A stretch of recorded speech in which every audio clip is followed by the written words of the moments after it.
হঠাৎ শুনি আমার দিদা মারা গেছে আর সবাইকে যেতে হবে শ্মশানে। আমিও দেরি না করে ঝটাপট রেডি হয়ে চলে গেলাম শ্মশানে। আর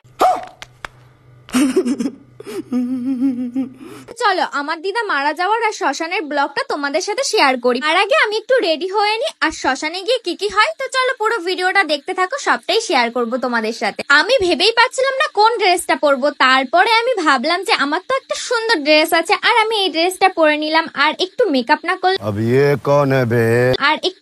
না করলে হয় তো একটু টোনারটা মেখে তারপর ভাবছিলাম মেকআপটা শুরু করবো। তো চলো মেকআপটা শুরু করতে করতে তার আগে তোমাদের একটা গল্প বলি। আমি ভাবতেই পারিনি আমার দিদা আমাকে ছেড়ে চলে যাবে। আমার এইটা ভেবে খুবই খারাপ লাগছে যে আমার দিদা আমাকে ছেড়ে চলে গেছে এই দুনিয়া ছেড়ে পুরোটা, আর কখনো দিদা চাইলেও ফিরে আসতে পারবে না।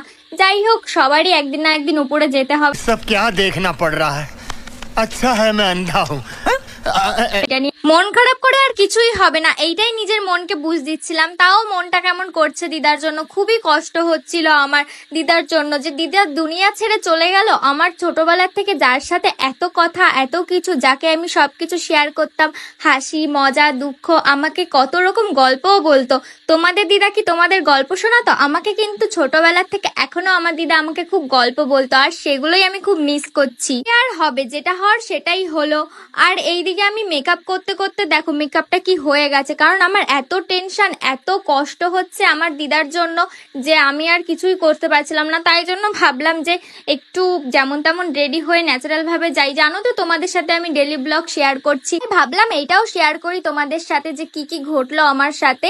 আর জানোই তো আমি একটু সাজতে ভালোবাসি, তাই জন্য আমি দেখছিলাম যে তাড়াতাড়ি করে যেটা করা যায় আগে সেটাই করি। আর এইদিকে আমি বুড়োটা একটু আঁকিয়ে নিলাম যেমন তেমন ভাবে। আমি কিন্তু বেশি কিছু করছি না, আইব্রোটা হালকা করে একটু আঁকিয়ে নিলাম। আমি কিন্তু সেই রকম কিছু সাজছি না, জাস্ট একটু চোখের উপর গ্লিটার দিয়েছি আর একটু হালকা করেই সাজছি, সেই রকম কিছু না। দেখো কেমন লাগছে তাই বলছিলাম। আর একটা জিনিস বাকি ছিল, যেহেতু মেকআপটা বোঝোই তো যেন না বোঝা যায়, এই জন্য একটু পাউডারটা দিয়ে দিচ্ছিলাম যাতে মেকআপটা যেন ফুটে ফুটে না ওঠে।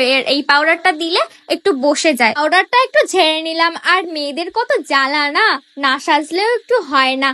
আর ওইদিকে আমি ভাবছিলাম দিদাকে না নিয়ে চলে যায়, কারণ আমার সাজতে সাজতেই তো অনেকক্ষণ লেগে যাচ্ছে। তাও আমি একটু ভাবলাম যেমন তেমন করে যাই, ন্যাচারাল একদম সেজেছি, মানে কিচ্ছু দিইনি, না সাজলে না হয়। তো আমি কোথায় আর সেজেছি, জাস্ট একটু হালকা করে লিপস্টিকটা পরে নিয়েছি। লাস্টে আমি সেন্টটা মারতেই ভুলে গেছি আর সেন্টটা দিয়ে আমি ফিনিশিং করে দিলাম। দেখো মারতে মারতে আমি এতটা মেরে দিয়েছি, কি সুন্দর সেন্টটা, আমি তাই ভাবছি।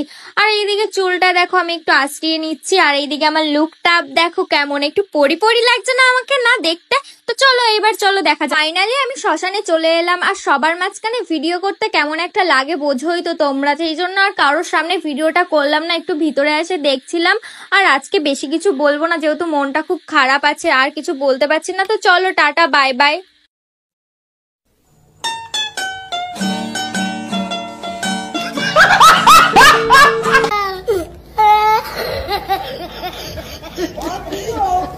我没有，我没有，我没有，我没有。